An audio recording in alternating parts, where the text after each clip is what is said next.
Kasaragod Kumbla കോയിപ്പാടിയിൽ കരക്കടിഞ്ഞ barrel ഇന്ന് പരിശോധിക്കും. മംഗളൂരിൽ നിന്നുള്ള വിദഗ്ധ സംഘമാകും പരിശോധന നടത്തുക. ഇന്നലെ വൈകിട്ട് 3 മണിയോടെ കോയിപ്പാടി കടപ്പുറത്തിന് സമീപമാണ് നീല നിറത്തിലുള്ള പ്ലാസ്റ്റിക് ബാരൽ കണ്ടെത്തിയത്. കോസ്റ്റൽ പോലീസും കുമ്പള പോലീസും സ്ഥലത്തെത്തി പരിശോധിച്ചെങ്കിലും എന്താണെന്ന് തിരിച്ചറിയാനായില്ല. ഇതോടെയാണ് മംഗളൂരു പോർട്ട് അധികൃതരെ വിവരം അറിയിച്ചത്.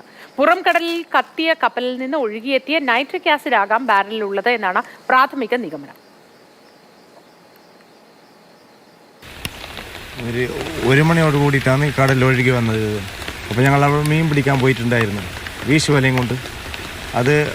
ഇത് കണ്ടപാട് ഞങ്ങൾ വേറെന്തോ വസ്തു എന്ന് വിചാരിച്ച് ഞങ്ങൾ എടുത്ത് കൊണ്ടുവന്ന് കയറിട്ട് ഇങ്ങോട്ട് വലിച്ചിട്ട് എൻ്റെ വീട് മുട്ടിൽ തന്നെ വലിച്ച് മുമ്പോട്ട് കൊണ്ടുവന്നിട്ട് ഇവിടെ മാറ്റി വെച്ചതിന് ശേഷം നോക്കുമ്പോൾ കാണും ഇതിൽ എഴുതിയിട്ട് കാണുന്നു HN3 എന്ന് പറഞ്ഞിട്ട്.